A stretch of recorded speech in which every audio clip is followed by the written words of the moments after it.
هغه چې کوم په امید باندې ستا پیدایش شوی دی په کوم امید باندې ستا پرورش کیږي نو هغه امید برقرار دی کله چې دغه امید مات شو نو ستا مور او پلار به ډېر زر د دې دنیا نه ځي نو ته غواړې چې زما مور او پلار د ډېر زر د دې دنیا نه لاړ شي کله چې یو انسان واده وکړي ملګرو او الله جل شانه دل اولاد ورکړي د هغې اولاد د پیدایش سره د انسان یو امید پیدا شي د پلار دا امید پیدا شي چې زه به په ځان باندې ډېر تکلیف تېروم د دې خپل بچي نه به سړی جوړوم دا به بیا زما مټو ته ودرېږي دا به بیا زما د بوډاتوب سهاره وي خو چې کله هغه بچي لار ټیک نه وي او هغه بچی په غلطه لار روان وي یا هغه کله غټ شي او دغه پلار ورته وګوري چې ما خو ته ډېرو په سختو په تکلیفونو راغټ کړی وي دې دپاره مې نه وي راغټ کړی ته چې په کومه لار باندې روان یې نو دغه بیا ډېر تکلیف ورکوي او تکلیف کمې طریقې سره ورکوي ملګرو راځئ دا ویډیو وګورئ لږه د زړه په غوږونو باندې واورئ او احساس د دې پلار محسوس کوئ چې د پلار ته به په دې وخت کې څومره تکلیف وي بیا درسره یو ډېره اهم او ډېره ضروري خبره کومه نو ویډیو د اخرې پورې وګورئ راځئ چې د پلار د خپل بچي سره څه چل کړی دی دا دې ولې تړلی دی مونږ ولې دا ولې تړلی دی دا تاله دې ولې چولې ده دا مې چې په پرایویټ سکول کې داخل کړی و دا د سالانې کاغذ راته دی دا یې سالانې کاغذ او سکول کې په دویم کې سبق پرېښودو بیا مې منډې تړلې والي په ګورنمنټ سکول کې به داخل کړو پرېښودې ګورنمنټ سکول ته لاړو په یوه شپه کې مې ولا هر جنده جوړه کړه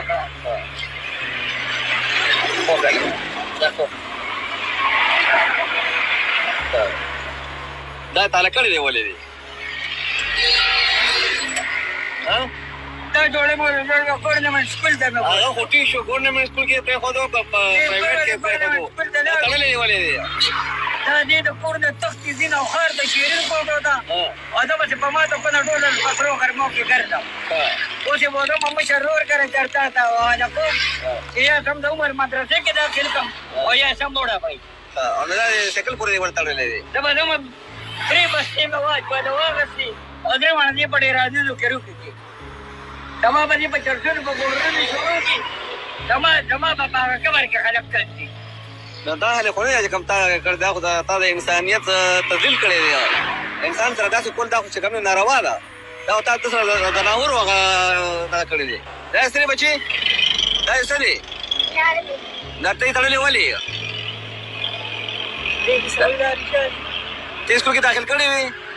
بیا تښتېدلې هغې نه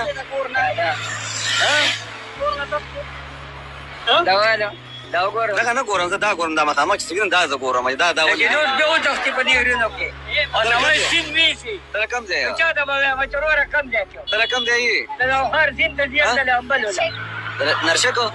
نو دې خوا څه کوې نو څنګه د سیند نه به یې څنګه رامنې کړم اورګره بودم خو تښتې رانه دا به چې لرګم خو تښتې رانه دا خو منډه نه شم ته بیا ولې تښتې ولې تښتې تا خو لا دونه عمر نه دی ته کور نه تښتې اوس به بیا دې په نوخر سیند کې به ماسخوتن په یو بجه به راپیدا شي بجې ناظرین تاسو دا وګورئ چې دې حقیقت څونه دی خدای په زنځیرونو تړلی دی او سایکل پورې تړلی دی یو تالی والا خېټې لا چولې ده یو تالی والا خپې لا چولې ده دی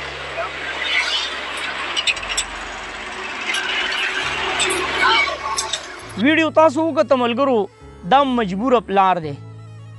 او هغه هم معذوره دی په لاس کې طاقت نشته خپو کې دم نشته چې په دې خپل بچي پسې منډه ترړه ووهي او دا خپل بچی د هغه لارو ګودرو نه رامنې کي کوم چې تیرو طرف ته روان دی دغه پلار روان دی ملګرو په خپله وس نه رسي په دغه بچي باندې وایي بوزه مې د مشر ورور کره چې هغې ووهي خپله ورله لاس نه ورځي د دې نه تاسو احساس کولی شئ چې اوس هم د دغه بچي سره د دې پلار محبت شته ما در سره د خپل بچي خبره کړې وه یو ویډیو کې چېرې زما بچی بیمار دی د یو مشر خبره راته مخې ته ودرېده کله چې مې دا ویډیو وکته هغه مشر سره ناست وم ما دا بچی پېښور ته ډاکټر له بوتلی و الله جل شانه دې ډېره آباده ساتي زما خوږ ورور صابر بی د صابر بی د په حجره کې ناست وم پلار ډېر مینهناک انسان دی چې کله خبر شي چې نوید راځي نو بیا زما سره ناست وي. نو بابا ته مې ویل بابا ډېر سخت خفه یم چې دا بچی مې بیمار دی، ورځ او شپه راباندې نه سبا کېږي. هغه په خندا کې یو خبره وکړه او په دې خپل ږیره باندې داسې لاس راکاږو. ما ته وایي بچیه وایي دغه تکلیف پلار بوډا کوي، دغه تکلیف مور بوډۍ کوي. د بچي سره دغه سختې پلار او مور ژوند ته نه پرېږدي. بیا یې راته یو ډېر ښکلی مثال راکو، د دې غټو خلکو مثال یې راته راکو، د دې غټو سیاستدانانو مثال یې راکو. وایي دوی ته وګوره، وایي د دوی عمرونه وګوره، وایي د دوی عمر به 80 او 70 سال وي، خو وایي که ته ورته وګوري نو دا به د 20 22 یا د 15 16 کالو ښکاري. او وایي زمونږ عمرونه خو دومره نه دي، په 50 40 سال عمر کې زمونږ ږیره سپینه عمر هغه شي چې بیا مونږ د مرګ انتظار کوو. نو وایي وجه صرف دقه ده چې دغه خلک چې کوم غټ خلک دی نو هغه د بچي د تکلیف نه خبر نه وي. صرف پیدایش وشي، د پیدایش نه بعد بچی له پی ورکول، بچی له خصمانه کول، بچی غټول دا د بل چا په ذمه باندې وي. او بیا په ښه سکول کې داخلول او د هغه مستقبل هغه ویني چې ما بچی په ښه سکول کې داخل کړی دی نو ما د دې بچي مستقبل به ښه وي، دا به یو غټ انجینیر وي یا به پولیټکس وي یا به ډاکټر وي. نو هغوی ځکه نه زړېږي چې هغوی د بچي تکلیف لیدلی نه دی. که چېرې بیمار هم شي نو هغه غټ غټ ډاکټران ورله کور ته راځي هغه بچي علاج دپاره. نو دا خبره د اوسه پورې ما ته یاده ده. نو چې کله مې دا ویډیو وکته نو زړه کې مې راغله چې بابا په دغه تکلیف کې هم ته په دې خپل بچي باندې دردېږې، ستا زړه ته سلام دی. نو په دې ویډیو کې هغه نوجوانانو ته یو ضروري پیغام دی کوم چې د پلار نافرمانه وي، کوم چې دا سوچ کوي چېرې زما خپل ژوند دی، زه به د هلکانو سره هم کینم، زه به په داسې طرفونو باندې ځم چې کوم زما خوښ وي، خو ده سره د خپل پلار احساس نه وي چې افسوس دا دی چې زما دا پلار او زما دا مور به زما دپاره څومره دردېږي. خو که بیا په دغه بچي باندې لاس رانیسي او دغه بچی وهي ټکوي نو د هغه انجام بیا صحیح ملګرو هغه بیا تاسو ټولو ته پته ده چې د کوره تښتي. نو نن سبا مور او پلار هم مجبوره شوي دي د بچي د کردار د لاسه چې بچي ته څه نه وایي، خو دغه مور او پلار ډېر زر بوډاګان چې څنګه چې مې تاسو ته دا خبره وکړه. نو د خدای دپاره پښتنو ځانونه وپېژنئ،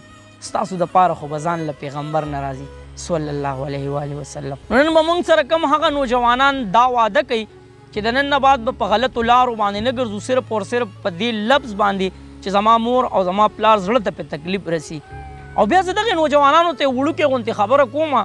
چې یاره ته نه غواړې چې زما د دې پلار عمر دې ډېر وي، ته نه غواړې چې زما د دې مور عمر دې ډېر وي، ته نه غواړې چې زما دا پلار دې صحتمند وي. نو د دې دقه یو راز دی چې کله ته صحیح ګرځې نو ستا د مور او د پلار هغه خوشحالي به یو په دوه کېږي. هغه چې کوم په امید باندې ستا پیدایش شوی دی، په کوم امید باندې ستا پرورش کېږي نو هغه امید برقرار دی. کله چې دغه امید مات شو نو ستا مور او پلار به ډېر زر د دې دنیا نه ځي. نو ته غواړې چې زما مور او پلار د ډېر زر د دې دنیا نه لاړ شي. نو که چېرې نه غواړې او دا وې چې زما مور او پلار د الله جل شانه ډېر عمر او ژوند ورکړي